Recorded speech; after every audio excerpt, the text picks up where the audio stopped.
Welcome to Veterans Breakfast Club for Monday, June 21st. I will be your host this evening, Sean Hall. I'm joined right now, before we allow everyone into the program, by Ellie DiPastino, the media producer, and John Hawes, who will be our guest this evening to talk about a bit about The Outpost, a book that was written by Jake Tapper and made into a movie, but also mainly about the Battle of Hill 2610, in which 4 service members were killed in action during this battle, this ambush. And posthumously, Jared Monti was received the Medal of Honor. So we'll be honoring those members of the unit tonight, but also hearing sort of a firsthand account of what happened. So I'm excited to be a part of this and honored to be a part of this, John. Thank you.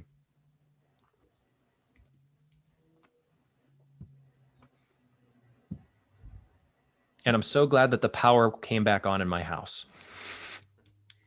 Me too.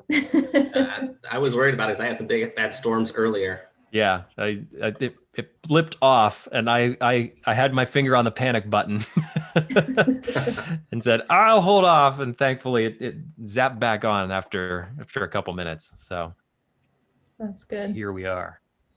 All This has right. been a long time coming tonight. John and I have been meaning to connect on this story for a while, and I'm glad that we're finally able to do that to honor Jared and the other members. Yeah, I'm glad that we were able to actually do it on the anniversary. Yeah, agreed.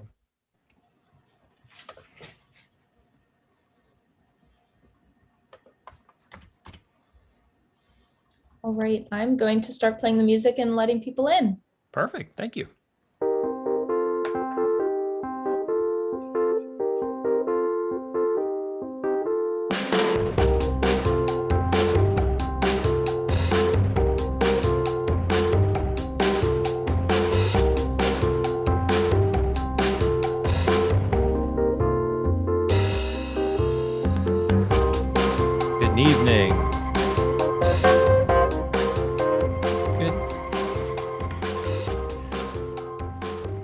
Evening, everyone. Welcome to Veterans Breakfast Club for Monday, June 21st.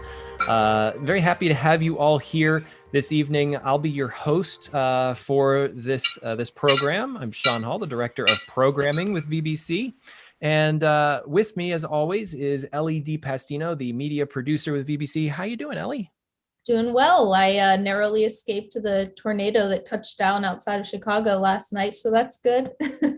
Very good. Everything's okay in your neck of the woods? Yeah. I live close enough to the city. There wasn't an issue, so. That's good. Well, welcome and thanks for coming tonight, and welcome to everyone else as well. I was just mentioning before we let everybody in that I was happy that we're going to be joined by John Hawes tonight to talk about the Battle of Hill 2610.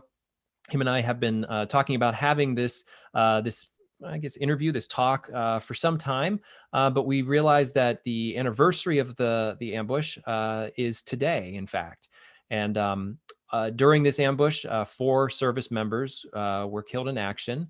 We're going to talk about them and talk about Jared Monti in particular, who was posthumously given the Medal of Honor for his bravery during the battle. So before we get into that, John, I just want to say thank you for coming and thank you for honoring your servicemen, your fellow servicemen for coming on tonight. I believe you are muted, John. I'm going to ask you to unmute. I just unmuted. Oh, thank you. And also joining us tonight is Jared Monti's father, Paul Monti. So I'm very honored to have him a part of this conversation as we get to talk through sort of what happened during this, and also we want to talk a bit about the lead up to that. So before we begin, though, I wanted to bring this up here that. This is sort of what we'll be talking about tonight. The Outpost. This book was by Jake Tapper, came out several years ago, was made into a Netflix movie starring, I think Scott Eastwood is actually Clint Eastwood's, I think it's his grandson or his son that was a part of this. It was kind of a big deal as I was reading things about the movie.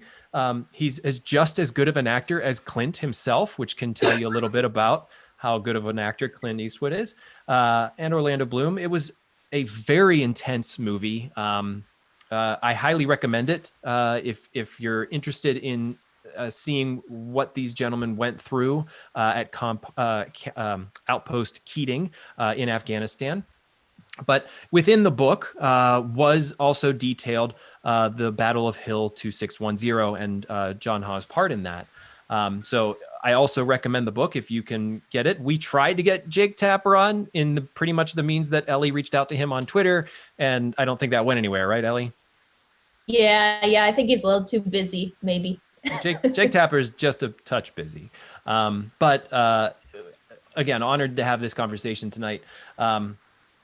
So, Hawes, John, you earned the Silver Star for this battle. Is that correct? Correct. And this being on June 21st, I should specify more, 2006. So in 2006, we had been in Afghanistan for about 4.5, 5 years at this point. Correct. Now, when did you enlist? I enlisted, technically it was summer of 2001, and I didn't ship off and start basic training until July of 2002. So I signed up pre 9/11 and actually shipped off after I graduated my senior year the following July. So when you enlisted, this is pre 9/11, 9/11 happens. What kind of went through your mind after that? Because you were already sort of prepared to enter the Army, and then 9/11 happens. I'm sure things maybe got a little more serious. They did. Like it for me. I assumed that I'd be going to war, and it would have been a few weeks, month, I forget which, after 9/11 happened. I remember being called by my recruiter, and he asked me, like, hey, you're still going to do this? And I was like, yeah, like, of course, like, why not? I signed up for this, and that's what I want to do.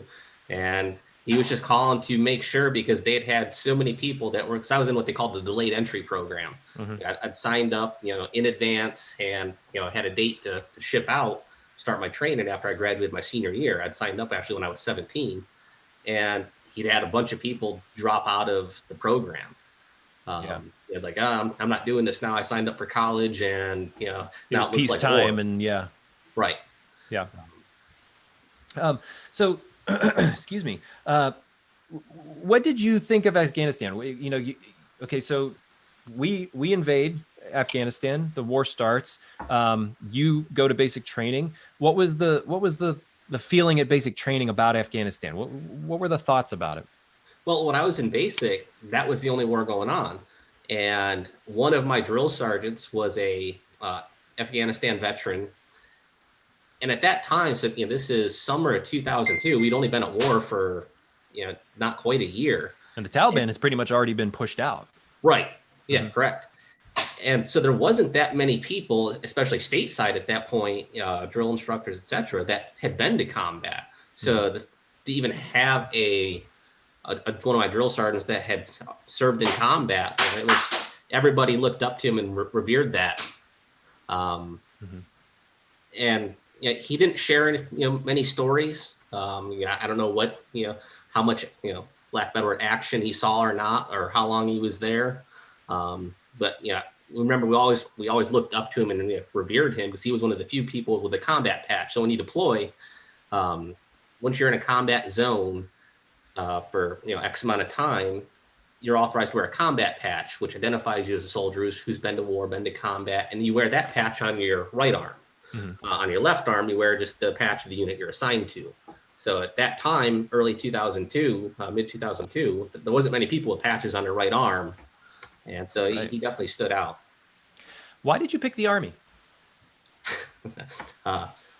Funny story. I grew up, I decided early on that I wanted to join the military, back when I was 11, 12 years old. And back then I wanted to be a Marine. And I wanted to be, Marine Scout Sniper, Force Recon. I read all the books growing up. All my heroes were Vietnam veterans. And that's what I wanted to do. But I guess you could just say I almost took the military too serious. So I was trying to engage with recruiters at a much earlier age than, they really can talk to me, do anything with me. And as I turned 16, 17, it's funny. I tried talking with the Marine recruiters, and they kind of like blew me off. They didn't take me serious. And when they would come to my school, I went to a small school. They talked more about like giving kids swirlies, when they were in high school. So it kind of like made me start considering the other branches, and I started looking at Army. Mm-hmm. And one day, a buddy of mine who joined with me, he called me up. He's like, "Hey, I met some Army recruiters at school today. They're coming to my house tonight to talk. Do you want to come talk with them?" And I was like, "Absolutely." And they would at least, talked and engaged with me and, laid out, a solid plan forward. And did you know about 10th Mountain before you enlisted? Was 10th Mountain a goal of yours? Yes, it was. I wanted to join 10th Mountain because 10th Mountain specialized in cold weather infantry, and that's what I wanted to do. I wanted to shoot off of skis, snowshoe through the snow, climb mountains. Yeah, that's what I wanted to specialize in. Wait, you were a Texas boy though, right? No, New York. Oh, okay. I don't know why I thought you were Texas. Yeah, from upstate New York. Okay, upstate New York. Then the snow is, you're sort of like in that, that environment. Yes. Definitely. So now, shooter, you wanted to be a sniper. Did you have training in this? Because I've heard tell that you're quite a good sharp eye. Better than average. So it was always my goal, and I shot competitively growing up as a teenager, and I wanted to do it in the military, but realistically, it's incredibly hard to do. It's hard to get a slot to the school. It's hard to pass the school, and I was fortunate enough that like when I got in, I stayed out of trouble, and in the first unit that I was with, the unit I deployed to Iraq with, I made it known that, hey, this is a goal of mine. I want to do this. And I shot well. And eventually a slot opened up to go to sniper school. My unit, the company I was in, actually didn't even have a slot for snipers. But they were offered a slot for sniper school. And they asked me if I wanted it. I'd proven myself to that point. And they actually sent me home. I was in Iraq. They sent me home from Iraq to go to sniper school. Went through sniper school, graduated, and then came back and finished that deployment with them. I have a picture here of you. I would assume that this is potentially in Afghanistan. Is that? No, that's the first deployment. That's Iraq. Okay. That's me getting ready to go on my first mission in Iraq. What weapon is this? So that's an M4 rifle with an M203 grenade launcher. At that time, I was serving as a grenadier in a regular line infantry unit. So this is before you went to sniper school? Yep. Yeah, this is, I joined 10th Mountain to, specialize in cold weather infantry, and I was there 4 months, and they sent me to the desert. Yeah. So, this is a lot different. Iraq was a lot different. Incredibly different. Yeah, incredibly different. Yeah, so this is me just a couple months after turning 19. Mm-hmm. I'm assuming this is used from Hawes. Is this then moving into actual sniper school? So no, this is actually just from a couple of years ago in my. Oh, well, I guess by the back of your neck, right? Yeah. I'm a member of the Army Reserve shooting team, and this is me competing with them. Excellent. So what time were you actually deployed to Iraq? What was the time frame? I deployed to Iraq April 11th of 2003, and came home the following March, to March 2004. Now, during that, I had a 3-month break around the November to January timeframe where I came home to go to sniper school. I graduated sniper school just a couple days before Christmas. Were you able to utilize those skills back in Iraq? Like, did they put you onto a sniper team, or did that take some time to? When I went back, I worked more in the capacity of like a designated marksman. Like I said, my unit, the company I was in, we actually didn't have like a sniper position, but we were. That deployment was a unique deployment. I deployed in support of special operations, so we were attached to a Green Beret battalion. And, we provided, extra gunners for them, their security for their safe houses, convoys, just extra personnel. So they actually gave me a sniper rifle after learning that I'm just, they picked me up, from this little LZ in Tikrit, Iraq that I flew into, a couple SF guys. they picked me up, found out that I graduated sniper school, and they're like, "Hey, we got an extra sniper rifle in the Connex. Do you want it?" And I was like, "Absolutely."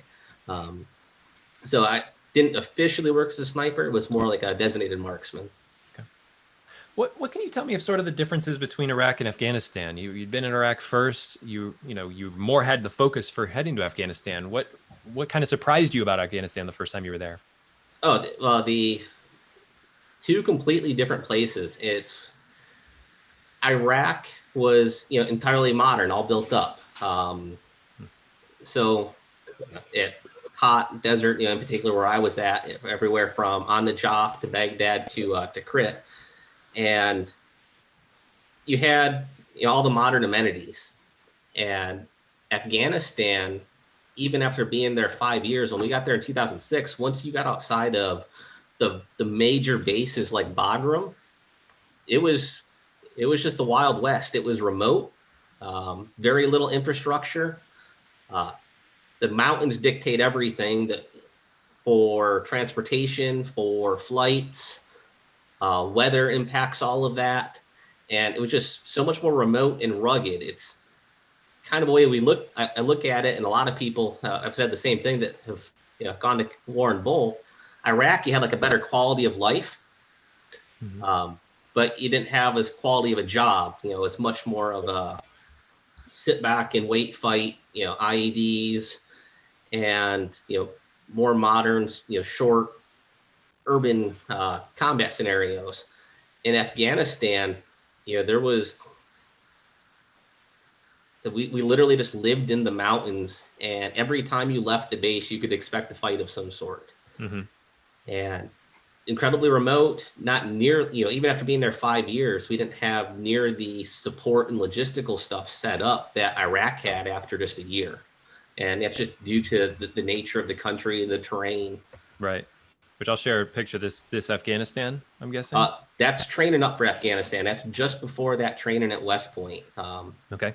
Cold weather training.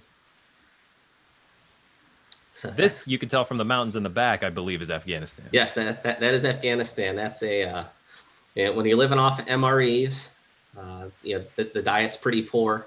Right. So we actually bought a goat off some locals. We all pooled our money together. This is actually in Gardesh, just across the valley from where the Battle of 2610 occurred.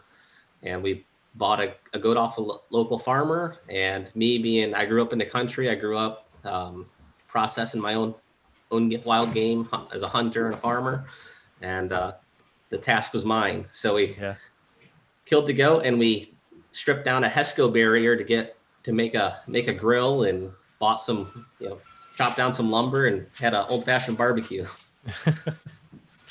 Well, I want to also show sort of an idea of the map of where we're at in Afghanistan. But before I do that, take me through your first sort of tour in Afghanistan. It was all this one tour that led to Hill 2610, or were those? That was my first tour. So that's okay. I've done one tour to Iraq, one tour to Afghanistan.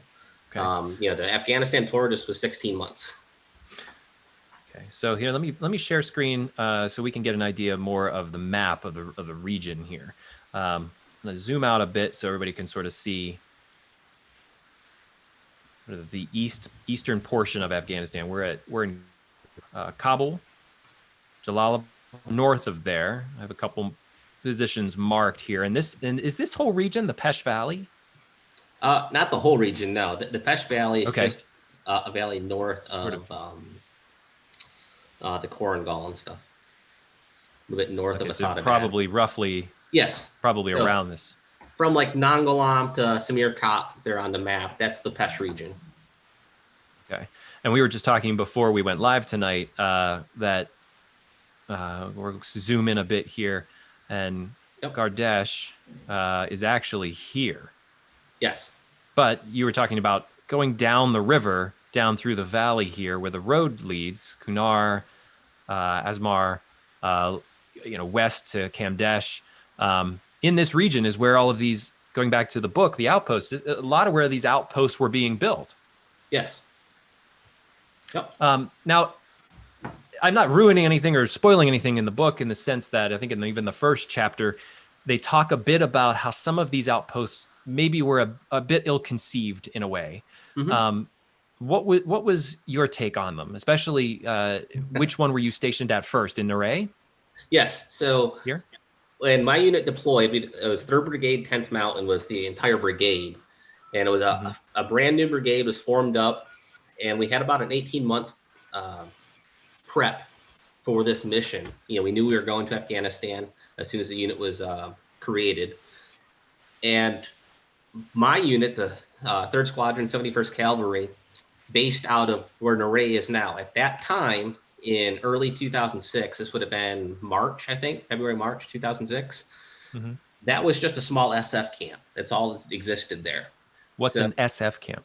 Special Forces. There Okay. was a dozen or so Americans there. That's all that existed. Them and some local fighters that they were allied with. And my unit went in to Naray and created a large FOB. So a FOB is a forward operating base, and my unit built the one at Naray, expanded this small SF compound, and used that as our staging ground. And at that point, that was the furthest northeast American position in Afghanistan at the time. And from that point, we just followed. You have to stay. The valleys are dictated by where the river and the road is. We went north and we created a small camp in Gardesh, and then in Kamdesh, and south of Naray, we created another one in a place called Asmar towards the end of the tour. Right there. Yep. How difficult was construction of these bases? Incredibly difficult, and to try to build rapport and put money into the area. A lot of the construction they hired the locals to do. And that was to invest in their communities, give them jobs, and try to build rapport with them. And the roads weren't that great. Oh, it's one road. So it's just one road, follows the river, and incredibly narrow. On one side, you have a massive mountain. On the other side, you have typically just a sheer cliff drop into the river. And that's what happened to, was it Captain Keating? Yes. Here Yep. in Kamdesh. So a large part, what the movie focuses on is Camp Keating. And that Correct. was named after the captain. He was driving a large truck and it toppled over the side of the hillside. Yes. And he was unfortunately killed in action during that. So they renamed this base Camp Keating, which is where the very large ambush that takes place in the movie and in the book takes place. Yes. Hill 2610 was up in this region. Yes. Okay. What I'd like to do also real quick is I have a video of an arrival of a helicopter arriving at Camp Bostic, which is the one that you were at, correct? Yes. Naray was what it was called previously. Right. Yeah. Naray became Bostic. Okay. This gives everyone, I like the visual of this because I was saying to Ellie also that, when I first heard of the war in Afghanistan, my first thoughts were Iraq, like desert. I didn't really think of mountainous region. I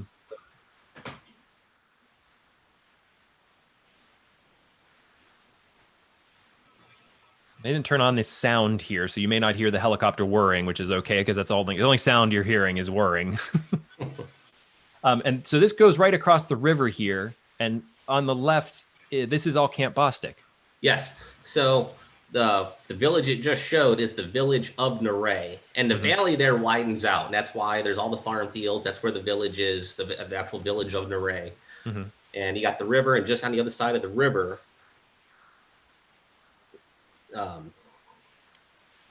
these spots here are, where they would store some ammo. We built a range and a LZ, helicopter landing zone.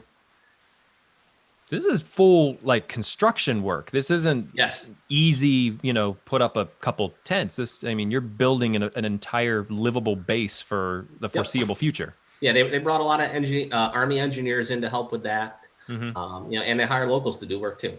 Yeah. So, and this is also, compared to when I was there, this has expanded greatly. It did not look as large as when I was there. Okay. So that building in the background right there, the white building. Here? Yes. That is the SF camp. So when my unit moved in there, that's pretty much all that existed. Was that as a hard building, and then a couple large tents. Everything else was built over time and trucked or flown in. Did you, you said that most days in a given week, let me rephrase, in a given week, how many attacks do you think Camp Bostic would be involved in? Camp Bostic itself primarily usually only got attacked with rockets from a distance. So it's surrounded by mountains on, 360. Most of them, a couple, anywhere from 1 kilometer to, 8 kilometers away, depending on, and they would just launch rockets, mortars from the mountains. I would say that would happen on, it depends on the time of year. In the summer and spring, maybe every week, every couple weeks, not that much happened there, but it was like the moment you rolled out, that valley narrows and chokes down. And whether you're going north, south, it doesn't matter. That's when you would get into the trouble. Did it feel claustrophobic? At that base, no. But the moment that you get, further north in particular, and you're on a tight little road with a cliff face, just leads down to a river, and you're surrounded by high ground on all the sides, it definitely can feel a little bit claustrophobic. This is something that maybe me being a non-veteran that I always sort of think about when I like watching The Outpost or reading the book. Was there always this sort of feeling of like impending attack? Like you were pretty much consistently on alert? Yes. Especially the more the deployment went on, the more experience you got, the more fights you were in, because we learned just like the enemy learned. We've learned the tactics. Well, not necessarily the tactics, and just when to kind of expect an engagement. Where was I don't want to say safe to go, but where was places that where you're more likely to not get attacked, or get attacked. So we learned from each other throughout the deployment, and instead it was a 16-month deployment. At that time, the Army was doing 12-month deployments, and we were supposed to come home after 12 months, and we were just a couple weeks from that. We got extended an additional 4 because they were starting to do like a surge in Afghanistan because of all the increase in contact. And what was your sense, since you were so close to the village of Naray, what was your sense of the people? Did you, I'm sure you were part of, the sort of kill teams getting out there, having contact, but were you also part of the units that went into the villages and talked with the locals? Not really. I pretty much just passed through. I didn't deal a lot with the locals directly. That it really just wasn't my role. So a lot of passing through, and I would say they tolerated us. Right. Now, I can imagine being a part of a kill team is like, what is the survival rate on those? I would think that you're going out into some really dangerous regions every time you leave the wire, right? Right. So the kill team concept, short for a hunter killer team. My unit, it's odd. We actually didn't train up. So we had this 18-month train up prior to this deployment. We didn't train up as kill teams. I trained up as a regular sniper team. And in my squadron, we had 2 3-man sniper teams and a sniper section leader. And we got in Afghanistan, and we worked like that for like the first month, really, month and a half. But the forward observers that ended up rounding out, that we pulled in to create our kill teams, we had a whole section of forward observers that were part of what we call a Colt team.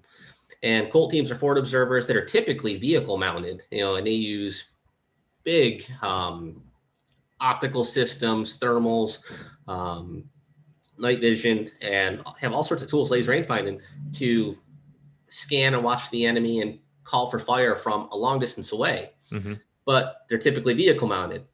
Where we went to, we couldn't use vehicles, or barely. So they kind of found themselves without a job for the Colt teams. And I don't want to say like as excess, but I don't know who came up with the concept like within the unit, but they decided to transform the sniper team into a kill team. So we formed 2 kill teams. My team I ran one, and then another guy, Sergeant First Class Christopher Cunningham ran the other kill team. At the time, he was the sniper section leader. I was the senior sniper team leader. Mm-hmm. So I was in charge of one team, and Cunningham was in charge of the other. And Sergeant Monti was the platoon sergeant for all the forward observers. Okay. And he divvied up some of his guys, and I was very close friends with Monty. And they came to me to like have the pick of the guys first. Mm-hmm. There was like 2 groups to choose from, and I chose one group that had Chambers, Bradbury, and I don't know why it's escaping me at the moment. James, Mm-hmm. Chambers, Bradbury, and James, who were younger and more inexperienced, honestly, just like myself. But Monty loved them. They had a ton of potential. And the other team was a little bit more experienced, and they went with Cunningham's team. And so we formed these 6-man kill teams that made up of 3 snipers, 3 forward observers. And we kind of became like the brigade scouts at that point, like brigade, what used to be called a LURS team that the Army did away with. And we actually, once the kill team, a LURS team? LURS team, long range surveillance detachment. They're like these small hunter killer teams that the Army used, up until just a few years ago, and they did away with the concept. Mm-hmm. But once the kill team, we formed the kill teams and started training with the FOs as these 6-man teams instead of a 3-man sniper team. It increased our power considerably. We've doubled the manpower, we've doubled the firepower, and we were able to specialize truly in everything long range. So me as a sniper, I got to specialize in long range direct fire. The forward observers brought the skill set of specializing in long range indirect fire, being able to call in mortars, artillery, and close air support. And I want to remind everybody here that if you would like to have a question for John, please feel free to put it into the chat, raise your hand here on Zoom, and we'll be sure to get to it, definitely. John, how long were you at Camp Bostic before the mission that led to Hill 2610? Kind of, we got there in, I want to say it was March into Bostic, I think. And so, that was about 3-4 months. 2610, so 3 months, 3-4 months. Now, you said that you were really close friends with Jared. And one of my questions was what was your first impression of Jared whenever you met him? He was just an all-around amazing guy. And it flowed from him. Just, he was very serious about his work. He took the job very serious, as in like he was good at it. Mm-hmm. He didn't come off as, I don't want to say like a serious guy that, isn't fun to be around. He was just very good at his job and was known for that. But he was well respected by all of his men. And it was before the deployment, he started a relationship with the sniper section. And he'd come share ideas with us. We'd share ideas with him because, the thing we had in common is specializing in long range assets. Mm-hmm. And I remember running the sniper section. He goes, we're the squadron experts on shooting. We ran a qualification range for the unit once. This is before we deployed. And I remember Monty coming up to my lane and going through qualifying. He shot really well. And we had a bunch of ammo to, still use up and go through. And he just came back through my lane like 4 or 5 times. Just kept shooting just for the fun of it. He enjoyed it. And I eventually took his rifle and I qualified with his rifle. Mm-hmm. And we just, there's really good camaraderie. And prior to the battle at 2610, one of the, unique, almost morbid things that we shared in common is, we were only in country 3 months and the fighting season hadn't really begun yet, that early on. The fighting season is spring into summer when the mountain passes clear up, the snow melts and fighters can move through. That's when things start getting active. When you're there in February, early March, there's not that much fighting going on because they can't move their soldiers, their supplies. So things slow down. Mm-hmm. Well, I had a successful sniper mission for my squadron in March. When you say successful, you mean the target was eliminated? Yes. Yeah. Okay. And that was the squadron's, this is a new unit that had just been, reactivated, as part of this new brigade. That was the squadron's first kill. It was this guy that I shot on a sniper mission. And it was around that same time frame, Jared had done a call for fire mission on a team of enemy soldiers that had crossed over from the Pakistan border, because we were right on the border. Yeah. So like going up kind of into prepping for the mission for 2610, one of the things that Kim and I kind of shared was we had like the two, he had the squadron's first, mortar mission, successful mortar mission. I had the first successful, direct fire mission. Early on. Now, once we had those missions and prior to 2610, there was many other firefights and engagements and stuff like that. Just, we both kind of shared like being the first for the unit. So, so you guys were experienced after 3 or 4 months. It wasn't. You weren't sitting around waiting. No. Our op tempo at the time was, as like the kill team, we did a lot of like 3 to 5 day missions. So we'd go out for 3 to 5 days, watch a particular area, patrol an area. Even sometimes they were just maybe 48 hours. And then we'd go back to Naray and resupply. And we might have a couple days up to maybe a week max in between missions before you go out and repeat it again. Go to somewhere else, at the time we called it NAIs, named areas of interest. So if we had intel that something was going on, or maybe we got attacked with rockets, or there was intel that, fighters are going to be coming over from Pakistan, we'd go out on missions to try to interdict them, spot them. Right. So take me through the morning of before you guys depart for what becomes the ambush on 2610. Right. So, trying to remember like the morning before.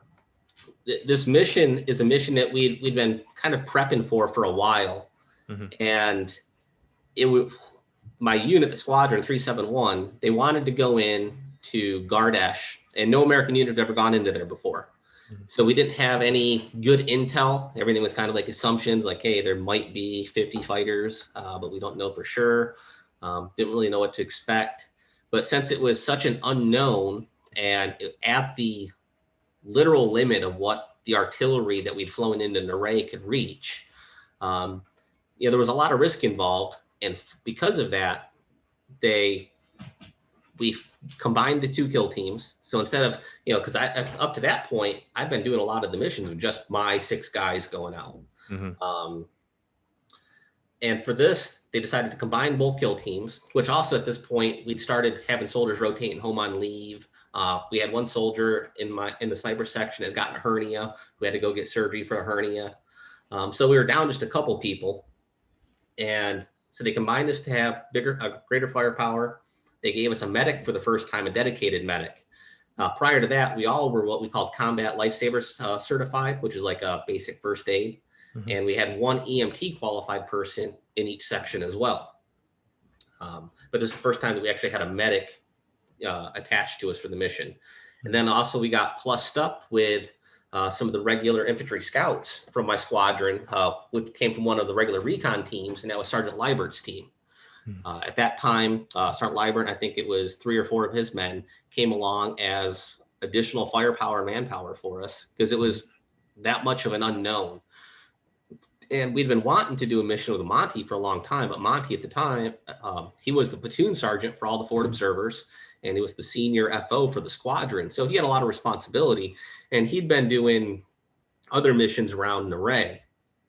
But we had a close working relationship with him, and we wanted to do a mission with him. And finally, because of the unknowns and needing experience, they're like, yes, they blessed off on us, getting our friend Jared to come along. And so, but Jared also outranked all of us at that point. At the time, he hadn't been pinned his sergeant first class yet, but he had his promotable status. He was just waiting for it. Right. So then the Sergeant Cunningham was the senior guy for the kill teams. So those two kind of took point on the planning and running of the mission. And we started the mission on the 18th of June. Okay. And I want thank Paul and Janet Monti for coming onto the program tonight. And I appreciate you both being here.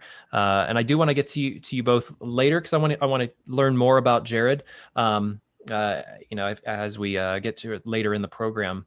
I want to show a picture here, but I'm not sure, given the date, I'm not sure if this was taken after the Battle of 2610 or if I was able to find this in an article.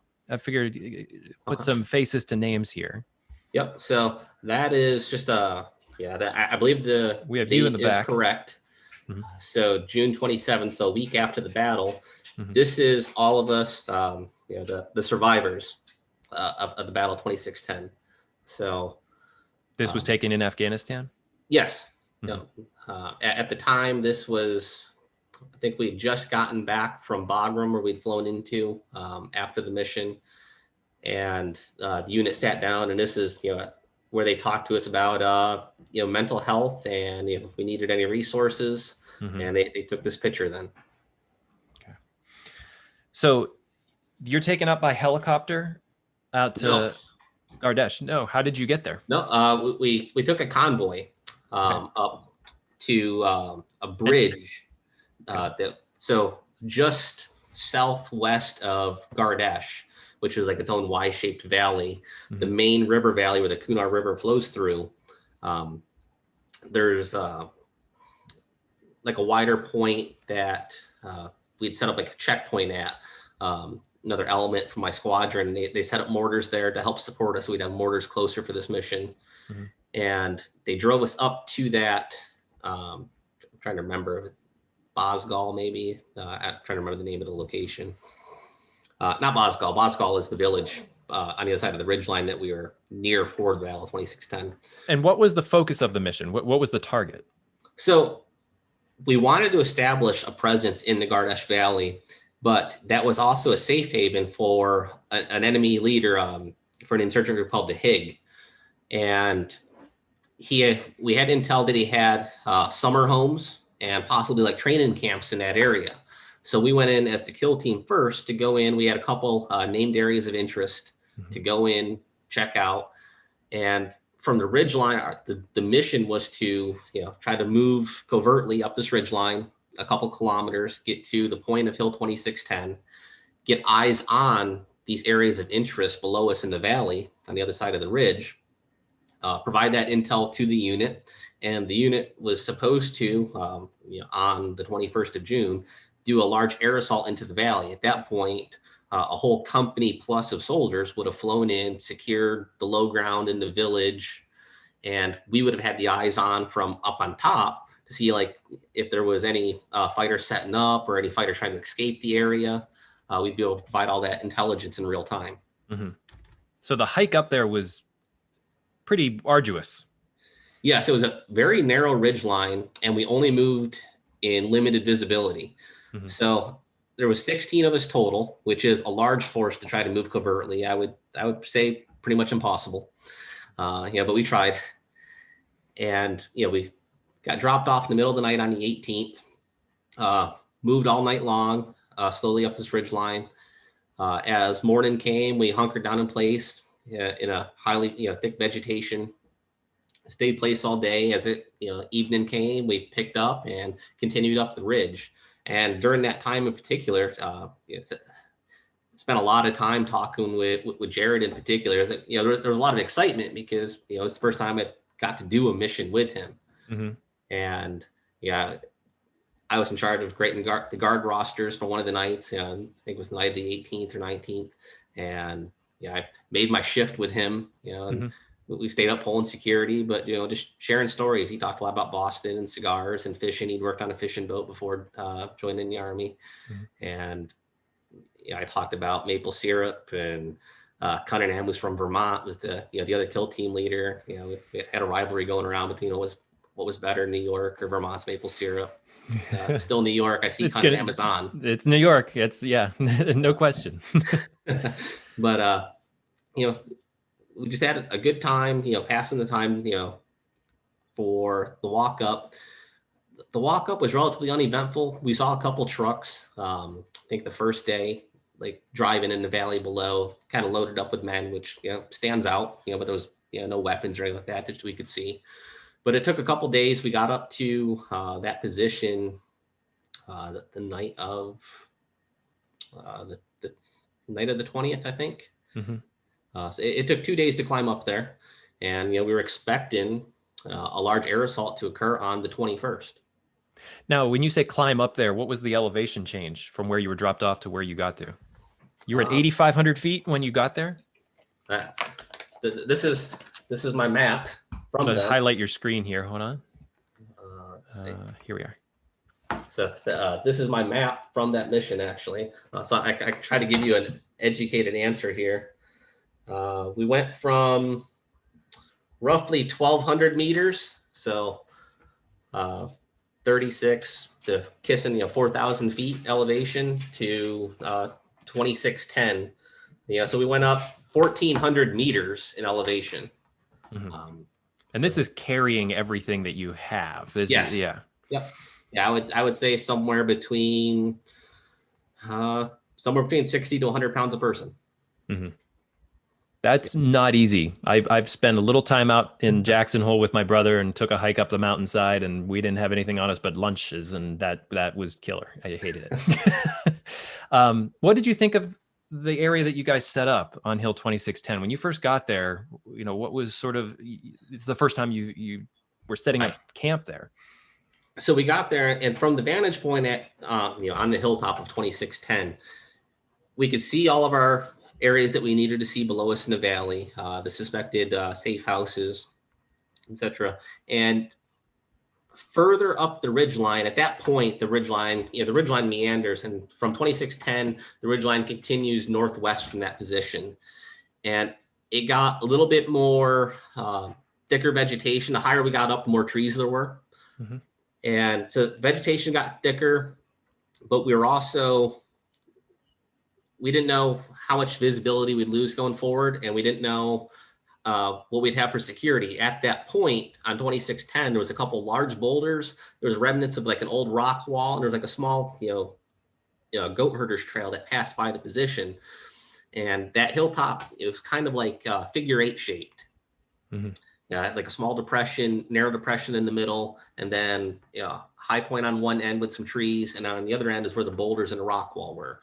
So we had some cover there, and we decided to stick it out there without pushing it further into the unknown, because that spot was, the ridgeline didn't provide a lot of options, but we had some options for defense and security there, while being able to have eyes on the valley. And so why did the mission, this air assault was supposed to happen on the 21st, but it got extended? Right. So it got delayed up to 48 hours because the company, one of the companies that was supposed to be flying in on the air assault mission, they were doing a convoy. It was in the afternoon of the 20th. And they got hit with an IED. Now, we actually didn't have many IEDs in the area at the time. So this was, I believe, the first IED attack against our unit in the vicinity, at least. And no soldiers were killed, but we had a couple soldiers injured, including an acting platoon sergeant, Sergeant Flores. So due to them taking casualties, the company needed more time to kind of reset and get ready. And that was the day before the air assault was supposed to occur. So I remember being on the ridge, and we heard the explosion of the IED. That's how, it was kilometers and kilometers away, but it's just the way the terrain channeled the sound. We'd heard that distantly, and found out later on over the radio that Charlie Company had hit an IED, and they were going to be delaying the air assault. Was there a sense in the company, your unit at that point of like, we need this resupply. We're not going to be up here for a couple days without food and water. Right. So, we went in there carrying, we planned on being there several days, but when the air assault was to occur, we were supposed to get a resupply with the air assault. And at that point, it doesn't matter if they know we're there or not. We would have flown in, a company plus of soldiers. There would have been all sorts of helicopters in the area. So we had a planned resupply. So we packed accordingly to last to that point. Mm-hmm. So now, once the mission got delayed, we were told up to 48 hours. There was no hard time given. We didn't have enough food and water, but most importantly, it's one of those things in the military, you can suck it up without some food for a couple of days, and it certainly happens. But the most important thing that we needed a resupply of was batteries. Mm-hmm. Because we needed batteries for our radios, and that's our lifeline to the world. We lose the capability to talk on the radio. We can't call for any type of support, medevac, anything. Mm-hmm. We can't call in any intel. So you need to keep those running 24/7. Mm-hmm. So that was one of the most important things that we needed with the resupply, in addition to the food and water that we'd only packed a couple days worth. And so when did you guys call for the resupply, and how did that all happen? So we inquired to, once they told us the mission was being extended, I think it was Cunningham called in and inquired on the status of the resupply, and they're like, "Oh, you're still getting it." Well, we were kind of puzzled, like, how are we still getting it? The air assault's delayed, and they're like, "Oh, we're still sending a resupply in." Well, at that point, there's a thing, and it goes back to all the bases that we built in Afghanistan too. There's things that you do doctrinally, that are supposed to be like the textbook answer, and experience has shown lots of times in Afghanistan, you don't get to do what you're supposed to do because it's dictated by the terrain and the availability of resources. Mm-hmm. So there was only so many helicopters in Afghanistan at the time, and they were needed all over the country. So we asked for a resupply at night, which doctrinally makes sense. You're trying to resupply a covert team. You don't do it in the middle of the day. We asked for resupply in the middle of the night, far away from our position, and we were prepared to go out and get the supplies and bring them back. And air wasn't available at that time. Air was needed elsewhere in the country. So our resupply occurred the next day, just after noon, like 2:00 in the afternoon, midday. And here comes helicopter, and our resupply was in these big white feed bags that they just kicked out of the helicopter from 50 to 100 feet above the ground, just really only a couple hundred yards from our position. So not too far from being directly on top of us. So in the middle of the day, it was able to broadcast that, hey, something's going on up here. Here's your resupply, drop big white bags, for all the world to see, relatively near us. A sort of convergence of just ill-fated things that sort of took place. Yeah, that's the only time the resources were available. We needed the resources, and it's just, you don't have any control over that. Right. After the resupply, did you think that the position had been compromised? Oh, we absolutely knew the position was compromised. So the helicopters came, kicked out the resupply. So this was early afternoon on the 21st. Mm-hmm. And there were 16 of us total. We organized 12 of us to go out and collect up the resupply. And we left 4 in our position, our OP, our observation post, to watch the valley below us. And we went out, and the resupply had scattered all over the ground, these white, feed bags had burst all open, so we're trying to salvage what we can, water bottles, MREs, batteries. Mm-hmm. And I was actually the very first person to make it back to our OP, carrying a bag of the supplies. And one of the guys we left it there was our medic, Doc Noble. And Doc Noble had been watching through our spot and scope, watching the valley below.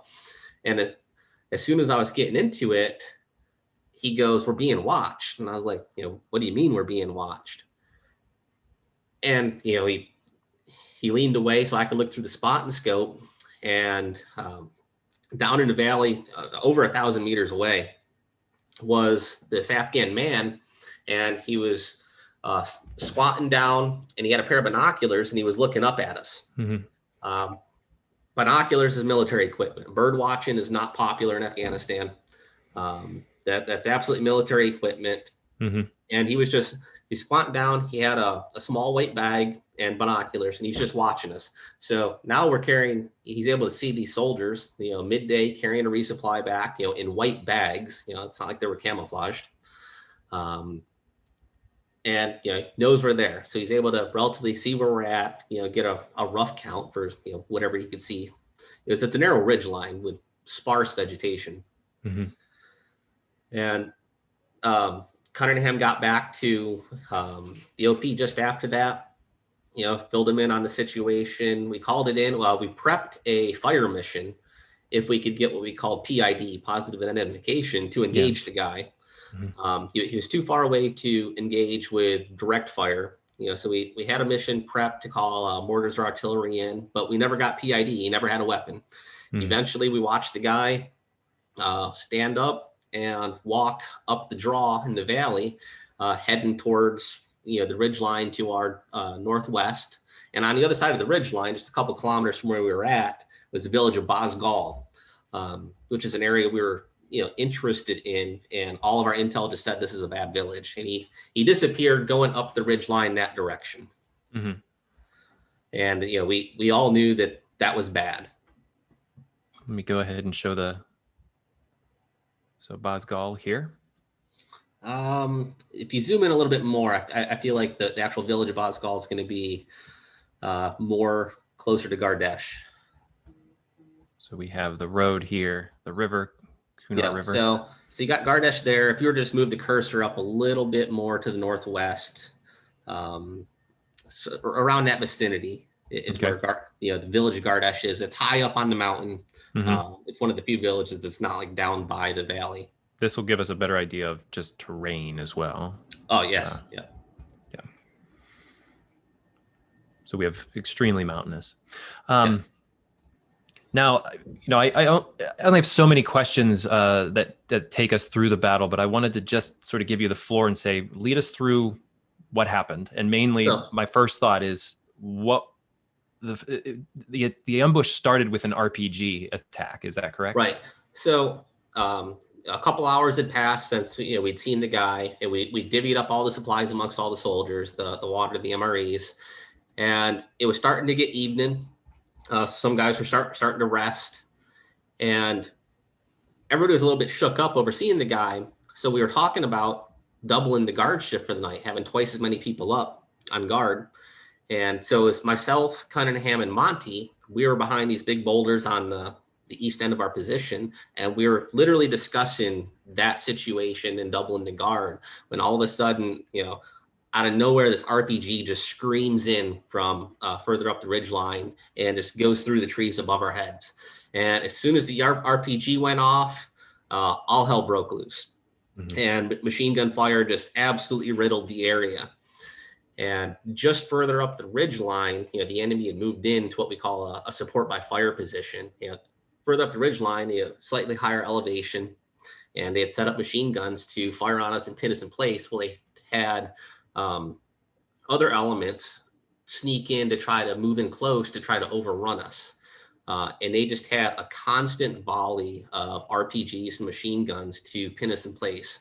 Now, the ridge line, I like to refer to it as like a knife edge. You had a steep cliff essentially on both sides. So you've got no choice but to fight in place. It's another one of those things. Doctrinally, they tell, we're trained to like get online, fire back, have teams maneuver. Well, you can't maneuver on a ridge line that's a couple meters wide. So you had no choice but to kind of sit there and sling it back and forth. And my end of the position, where we were at with the boulders, was the most defensible. So everybody was trying to pull into that end of the position where we had some bigger trees, these two big boulders, and a rock wall for cover, as the enemy is just absolutely laying it on us. What they estimate now to be 50 to 60 fighters, and there was 16 of us. Right. Fire was incredibly intense. It seemed like an RPG every 30 seconds. Passing by us, exploding on the rocks and the trees around us. And and when these go off, just in the idea of, I sort of read a bit in the book about how he talked about what the effect of an RPG is. Like it's rocket propelled grenade, but when these hit, there's a decent sized blast radius. There's a suction of air. There's right. It's not a small explosion by any means. No, they're large hand grenades essentially on a miniature rocket. I want to say the kill radius on them is typically like 5 meters, 3 to 5 meters. And there's different types. There's some that are designed to defeat armor vehicles, and there's some that are designed to defeat, just personnel in the open. And they were firing it all. It was a mix. So that they had us pinned down, and most of the guys were trying to reconsolidate to the one end of the position where the boulders were, and behind, when it first happened, I'm a sniper. The only weapon, my sniper was on the other side of the boulder, and I had my pistol. The first thing I did was pull out my pistol, and I'm trying to return cover and fire with my pistol. But I had ended up behind the boulder that I was at, which was like the main boulder on top of the ridge. Ended up like 6 of us ended up consolidating behind that. Myself, Monti was right next to me. Woods, Lenahan, and Gonterman, I believe. And my spotter Garner and Grzecki were just to the right behind the tree, and just further past them was Smith and Cunningham. And we had on the far end of our position, which was the position towards the enemy and also the most exposed, is where we had Bradbury and a couple other guys that were trying to push into our position. In the first couple moments, the fire was incredibly intense.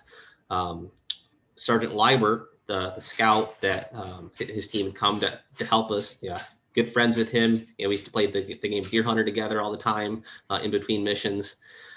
He was providing cover and fire for all the guys trying to get the cover from the rock wall, and he was hit just short into the battle, killed instantly.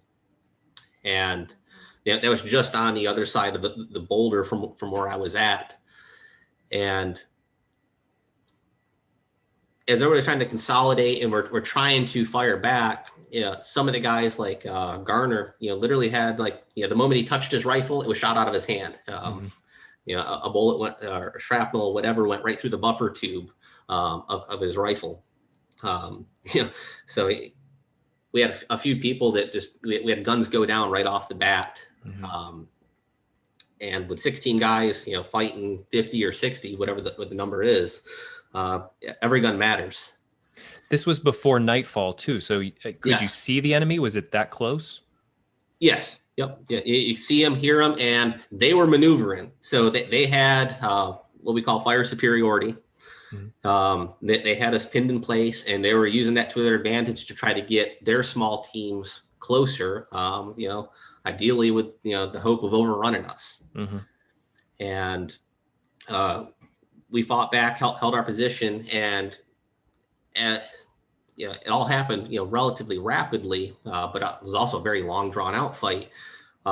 Liebert was killed very early on, and Monti immediately got on the radio, started calling for artillery and mortars. Now, at the same time, the enemy had obviously put a little bit of planning into this attack. How long they'd known we were there, I don't know, maybe from the beginning. But they had actually sent a small team a couple kilometers away to attack our mortar position that was near us, that provide support to try to keep them from getting involved. And those guys got into their own little gunfight, but still were able to provide the mortar support for us. That's incredible. And that's not something that I came across in what I was reading. So to have a synchronized attack on both positions. Yep. So they attacked, essentially where we had started our walk up the ridge, because that's where the mortars were set up. And Monti immediately got on the radio, was calling in the fire. And I was doing my best to try to control the fight at my point. And so it's established 360 security, and I took the majority of weapons that we had, and was exposing myself to provide the majority of cover and fire on the top of the ridge. I was the main person on the literal top over the boulder, and we had guys spread out to the left and right, primarily to the right. And Monti's on the radio next to me. Noble and a few other guys, established security, were returning fire, and just couldn't do much. But we'd learned that Bradbury, who was one of the FOs in my team, he had been wounded at the far end of our position. Now at this point, the enemy's getting close; they're trying to overrun us. And we're talking to Bradbury, but, we didn't know the extent of his wounds. We just knew he couldn't move. And Cunningham first was going to try to go for him. Monty said, no, it's my guy. Monty was the platoon sergeant for all the FOs. And at that point, he tossed the radio to Grzecki, who, and I think that was Grzecki's first mission with us. He was the next senior FO, gave him the radio, told him, you're now Chaos 3-5, which is Monty's call sign on the radio. And we coordinated with Monty for him to try to go out and get Bradbury. Me being, literally right next to him, him and I are, touching side by side. We coordinated for him to run out to try to get to Bradbury. We hollered that out to everybody. We did like a little countdown, I don't remember what it was, on the count of 3, everybody provided cover and fire.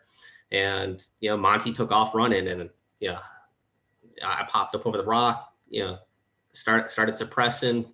But the moment Monty exposed himself, and the enemy saw that, their fire picked up, so much more.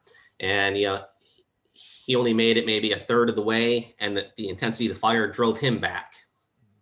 He came back, it wasn't long, just a moment or two later, he's like, I'm going to go again. And it's like, Roger. We coordinated it amongst everybody again, and we popped up, provided the cover and fire. Monty went to make a second attempt. He made it a little bit further, like halfway, but once again, the enemy fire picked up so much more, it drove him back. And he got back by the rock wall, by where Sergeant Liebert had been hit. And after a moment coordinating, he wanted, he's going to go again. And it's one of the things that we didn't think about it at the time, or at least I didn't think about it at the time, but just like, he was knowingly running into hell every single time. And he just kept going back. He was not going to give up. That's the type of man Monty was. And we're coordinating for his third attempt. And at that time I was using an M4 with a M203 grenade launcher that I'd gotten from one of the guys. And we had one last M203 round for that gun, which is a 40 millimeter grenade. So I told Monty, I'm going to fire the 203. Once that bursts, this is the last one, make you run for that. And so we used that as our cue for him to make his third attempt. I popped up over the rock, launched the 203 round, and that burst into position, just beyond Bradbury. And Monty took off running. We all provided cover and fire. I put a fresh magazine in the M4, and I remember just firing, literally, seemingly inches to feet off of Monty's sides, trying to provide cover and fire for him to get out there. And I went through the whole mag, and just as I was dropping down behind the rock, do a magazine change, an RPG screamed in and exploded right in the middle of our position, right near Monty. And next thing we know, Monty's hollering that he's been hit. So now we've got Bradbury wounded at the far end of the position, Monty wounded in the middle of the position. And at that time, we also had another wounded James, who was able to make it to our end of the position, one of the other forward observers that was in my kill team. And so we're dealing with 3 wounded spread out pretty much along the length of our position, and the enemy's still getting close. And not long after that, we started to get, the concept of time is hard to say. I don't remember how much time has elapsed, but it was a long time. Like most firefights are over in, literally seconds to minutes. And this is a long drawn out fight. The enemy was very bold. They had the, the advantage of numbers, the advantage of firepower, and we were isolated.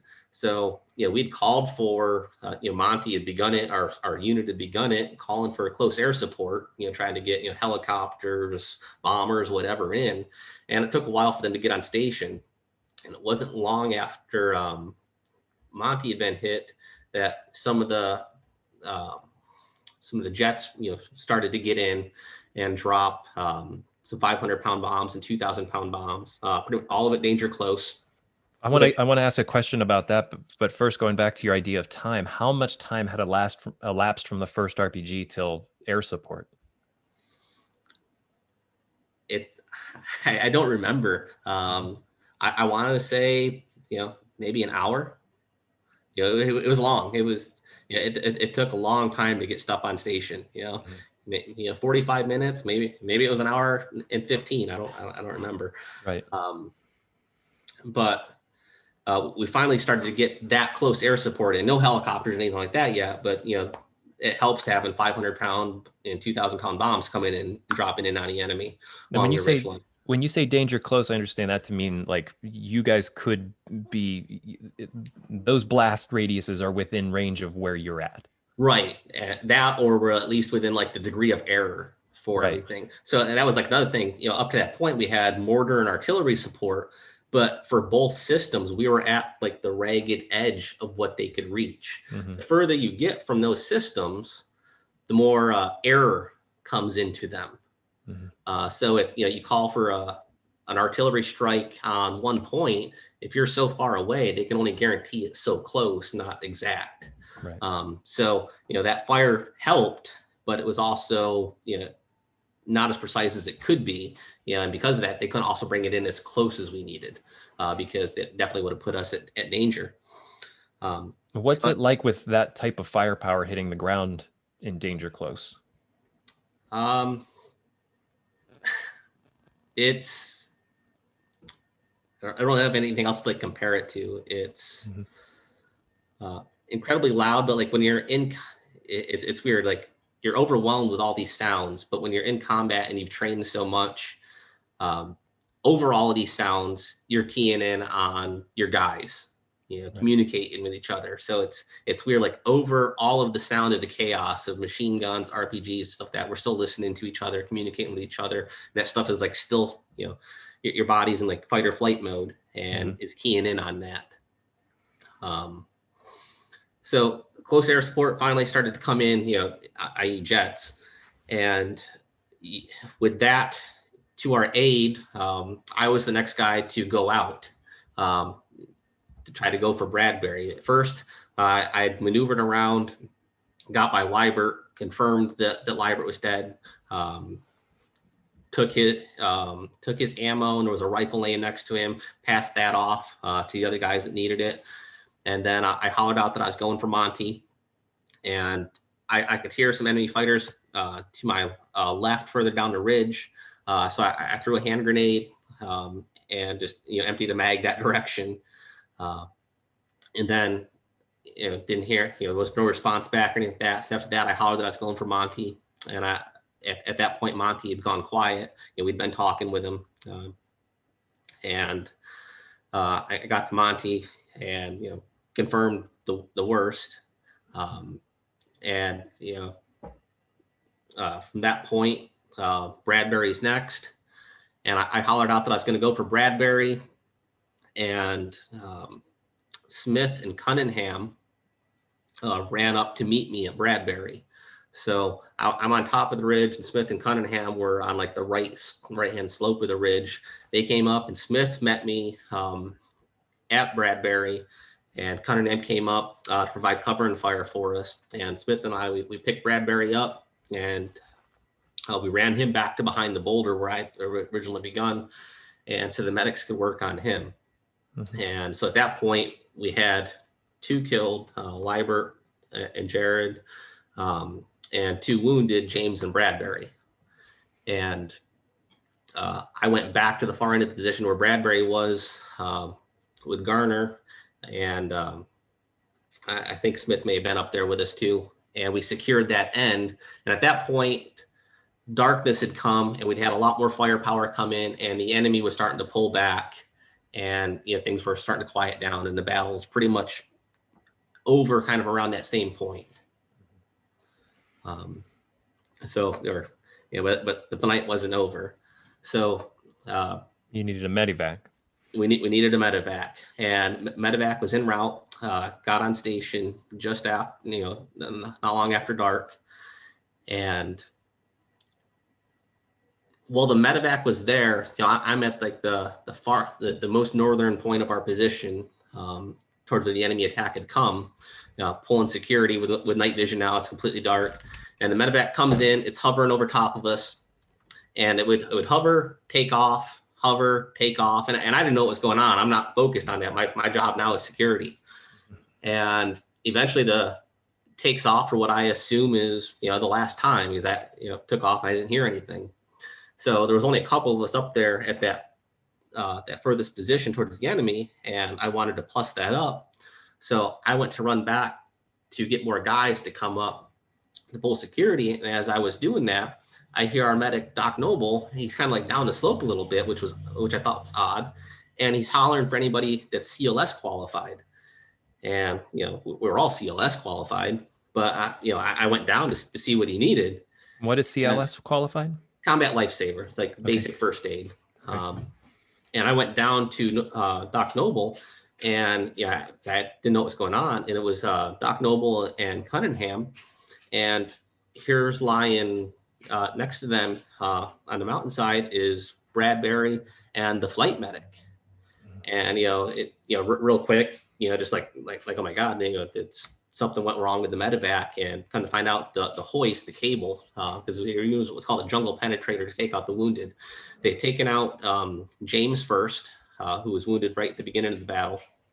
And after that, the flight medic was taking out Bradbury. And for this, it's like it looks like a treble hook on a cable. Mm-hmm. And, one soldier sits on one side and the medic sits on the other side, and, they get hoisted up to the helicopter.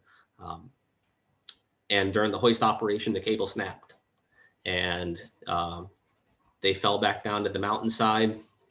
And Cunningham, once I got down there with them, he went up, on the radio trying to get the medevac to come back. Now the thing is, there's only one cable on the helicopter. The helicopter can't land where we're at, and they just lost their only source of being able to get us out. So we did our best to try to work on them. I stayed there with Doc Noble first, try to help the flight medic, and then I switched over to Bradbury. And unfortunately, the injuries are just too traumatic, and they passed away with us right there with them.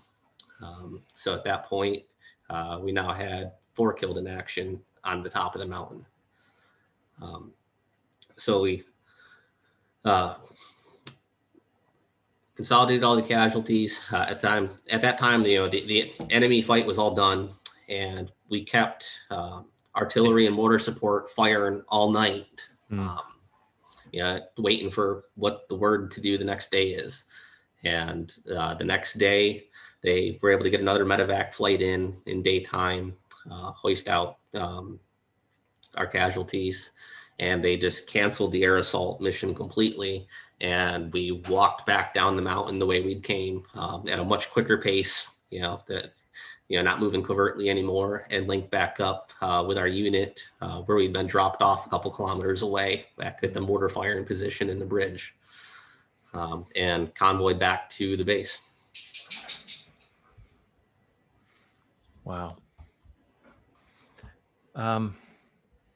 One of the first things that popped in my head when I read through the report and the story was it's incredible to hear without hesitation going after one of your guys, putting your life in danger to get one of your guys. And I don't know why I thought it, but I thought of a question like, where does that come from? Where did that training start, of this idea of like, I'm not leaving this person behind. I'm going to go get them no matter what.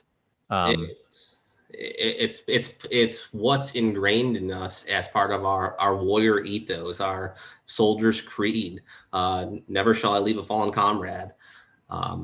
It's we learn it, we believe it. It's one of the main things about the U.S. military. We leave nobody behind. We're still searching to this day for our casualties from the world wars, Korea, Vietnam. We take that to heart, and just lots of times you don't think that you're gonna have to test that. But when you do,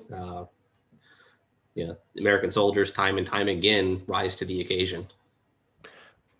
You were sitting right beside Jared whenever he chose to do this. What were you thinking? At the time, it was just it was very focused on the task at hand. So it's just like, all right, that's the task. What do I do to support it? And so that was it was very, at the time, very business focused. It's just like, all right, he's going for him. We need to provide cover and fire. We need to coordinate this. So that was kind of like, the role I played. Mhm. That was my job as an NCO, a non-commissioned officer. That's what's expected of me, and I wasn't gonna, let anybody down. Right. How did you, as a unit, regroup after the battle, and then be able to get off the ridge? So we, after the casualties were picked up the next day, we're pulling out on the medevac. We consolidated all of our equipment, stuff from the battle, and we very hurriedly moved back down the ridge line. What took us 2.5 days to climb up, I think took us just maybe a couple hours to get down. We didn't take many breaks, and we linked up with the unit down so where we'd been dropped off, the mortar firing position. And at that time, that was the largest engagement the unit had been into. There was definitely some relief linking back up with everybody down there at the bottom. So, a few tears, but we still needed to get back to base. And they had Humvees waiting for us, to take us on this scary road back to the base, a couple kilometers away. I think the base is 15 kilometers away, so roughly 10 miles or so. And once we got to the base, I remember it was dark at that point, and I remember our squadron leadership waiting for us like at the gate. So the moment the vehicles passed through the gate, all of our chain of command was there to greet us, to support us, give us a hug, and the relief of being back in that, it's a feeling that's hard to describe.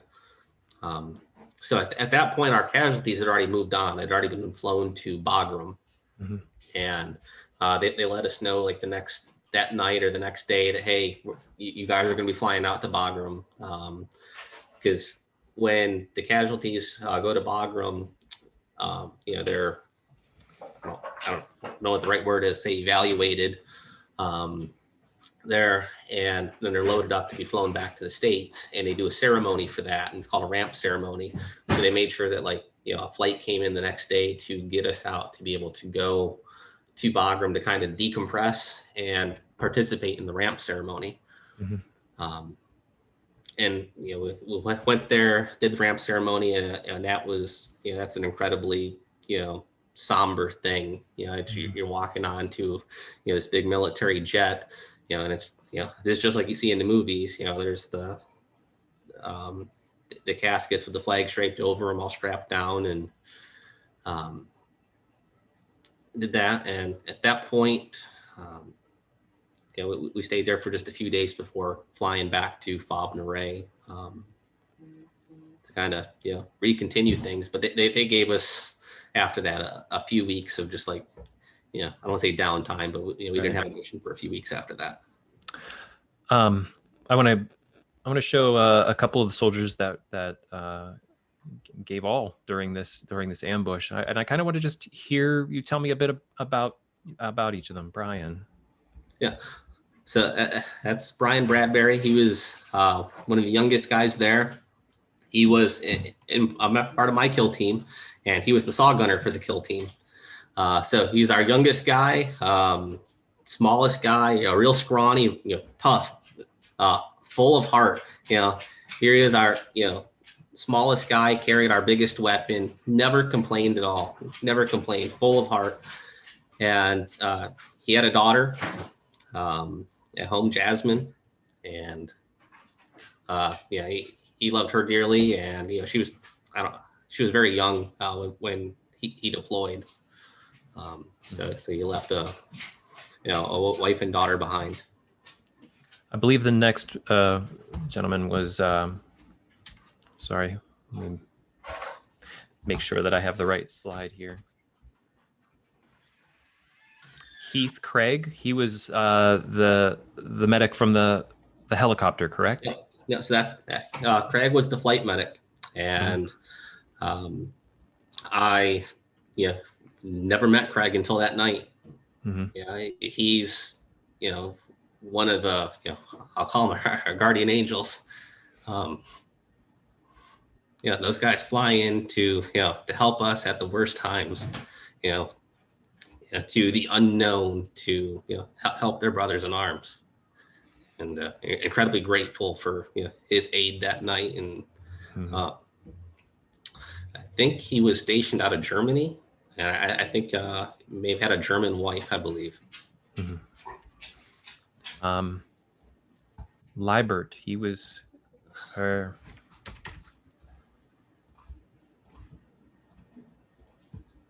Patrick. Yep. So Patrick Liebert, he was one of the recon team leaders in my company, and from Wisconsin, I think Ladysmith, Wisconsin. And at the time, he was scheduled to go home on leave the next month. He had a fiance, and he was gonna surprise her, and he was gonna be flying his mom and brother Noah in for like a secret wedding. I think they were gonna be going to Disney. Good friend. I did a lot of missions with him up to that point. Lots of patrols, and said him and I used to play a game called Deer Hunter on the computer together in between missions to kind of wind down.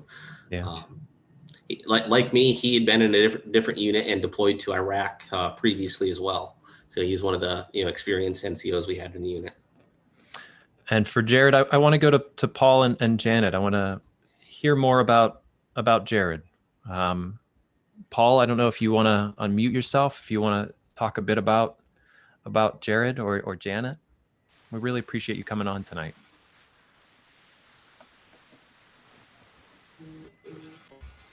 I don't know what to tell you. Great What was kid. Yeah, what was he like? What was he like growing up? Why did he enlist? He was very, very adventurous. I mean, this kid, there wasn't a tree that was too high for him to climb. There wasn't a river too wide for him to cross. I mean, he spent a lot of time here at home. We have a very large treed swamp behind us, and he would just take off, go through a swamp, go fishing with his buddies, but not the normal, here's the beach, let's fish here. No, he'd find that out of the way place to go. Mm-hmm. Tremendous courage that he had, but at the same time, he had a humanitarianism about him that was unrivaled. I could give you some examples, but I'd be on here for hours. Just honestly, it started in second grade. The first inclination that we really had when the teacher called and had to tell us a story about recess when a little girl fell down at recess and scraped her knee. And of course, all the kids knelt down. That's what they normally do, except one kid, Jared. He ran to the girl, picked her up, consoled her. That was him. That's the thing he did. That was his heart. Yeah. He was like 16 years old. I remember coming home from work and his bed was missing.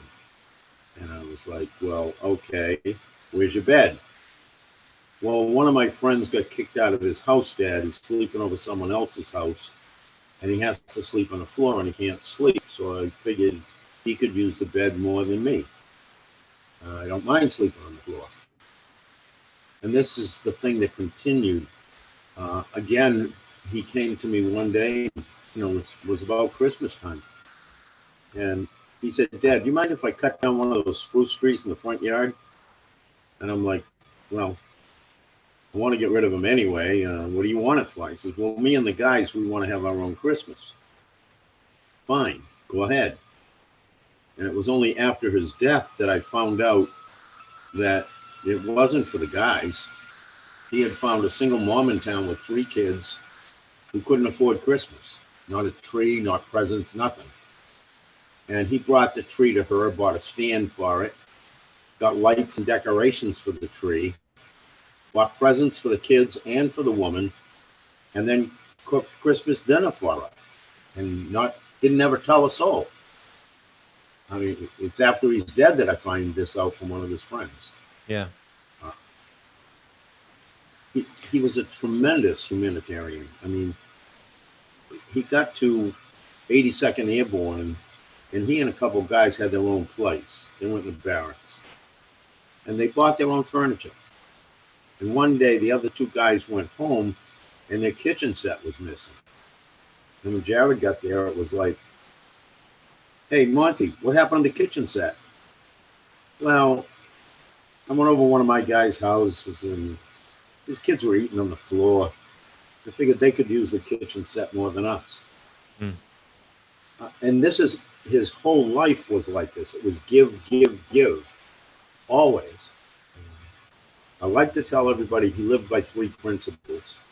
The first of which was always try your hardest. And that was true of him, whether it was schoolwork or playing sports, no matter what.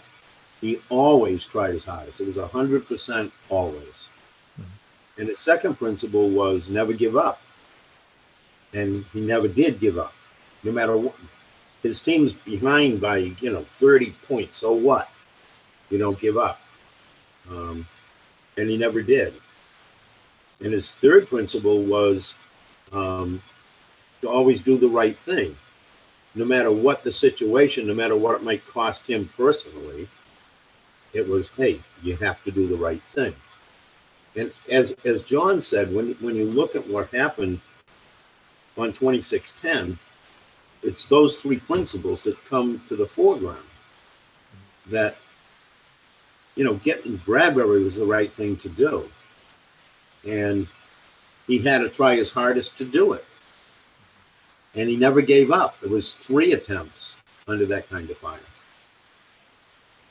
There's a book written actually by an old schoolmate of mine called See You on the High Ground, the Jared Monti story. And it's got a lot of this stuff in it. Mm-hmm. If anyone wants to read it, it's available at Barnes & Noble. It's available on Amazon. Ellie, if you could find a link for that, please. The other thing that I want to mention is, even though he did these things, they were all kept quiet because he had this tremendous humility about him. Mm-hmm. When he was 16, he asked me to drive him to a weightlifting competition in a nearby town. No problem. I drove him there. I said, "Hey, you want me to come in? You want me to wait?" "No, Dad, that's all right. I'll get a ride home from someone else." After his death, I was in his room, and under his bed was a box full of trophies. He had basketball trophies, baseball trophies, soccer trophies. But what really stood out was this 3-foot-high trophy of a weightlifter. And I'm like, "Well, what's this?" And I read the plaque. And it said, "New England Weightlifting Championships. First place, under 17 division, Jared Monti." Never showed it to anybody. That's when you see pictures of him in a group, you have to look because he's always in the back row in a corner somewhere. But he was the guy trying the hardest in that group. I remember, like, when he played soccer, okay, he'd get a breakaway, okay? Would he shoot and get the goal? No, he passed it off to someone else that got the goal. That's just who he was. So it didn't surprise you in a way to hear of how he went after Bradbury. No, not how he went after Bradbury. What surprised me was, of course, that he got hit because he was such a good soldier. As John told you, yeah, he was in demand all over Afghanistan. They just, "Monty, we need you here. Monty, we need you there." Geraldo Rivera comes over. "Monty, we need you to guide him." John Krakauer comes over. "Monty, we need you to guide Krakauer." In fact, Krakauer's book on Tillman, if you read the introduction, it says dedicated to Jared Monti because they became close friends. It's just so hard to live with that a person of that character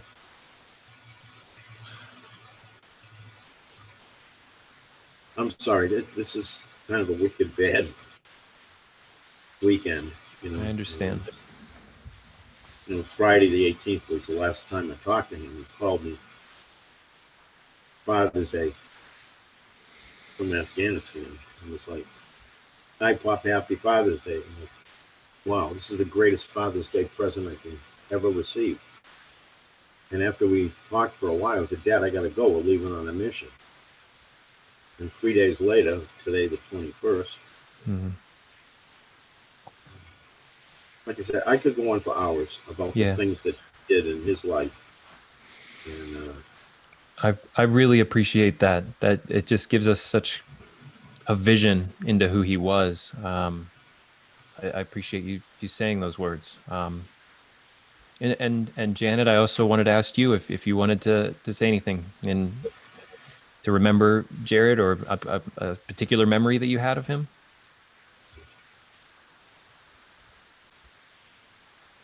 I'll ask you to unmute, Janet.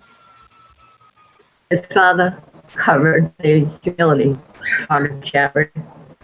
I like to share the funny side of Jared and the things he used to do with men. He had one of his friends come to Afghanistan. It was his first deployment. Janet, we're getting a little bit of technical difficulties from your computer, I believe. It's a little, you're getting a bit choppy. We can't hear you, I'm sorry to say.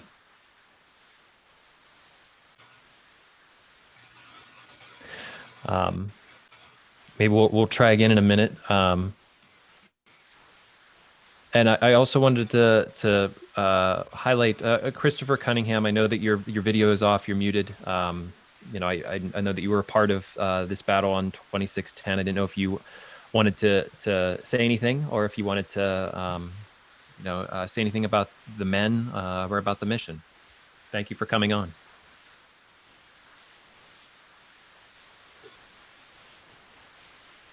Can you hear me? We can hear you, yes. We haven't been introduced. What's your name? My name is Sean Hall. I'm the director of programming with the Veterans Breakfast Club.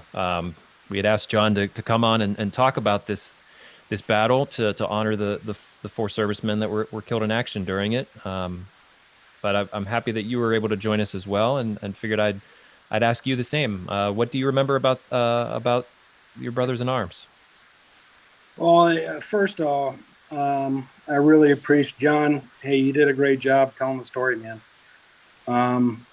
Sean, thank you for putting this together. The only way that we can make sure these men and women live on forever is to share their stories. So, putting this together, and John, you knocked it out of the park, man. Thanks for doing that. No, it's so good to see Janet. It's so good to see, Paul and John. We need to do a reunion again sooner than later, I think. Try and get, see if we can get Judy Craig over here again to the United States. I know she's over there in Germany. And Rhonda and Cheryl, get them all over. We need to do that again. When was the last time we did that? I can't remember. Was that in Wisconsin, right? Yeah, it was Wisconsin 2017 was the last time we got together. Yeah, that was awesome. It was a good time. Thank you, Christopher. I think Janet's going to try one more time here, and you hit the nail on the head, Christopher, with keeping the memory of these men alive by telling their story. And I wanted to ask John, what does that mean to you? I understand this would be a very difficult day and time to be able to tell the story, and that's why I so appreciate you taking the time to do that.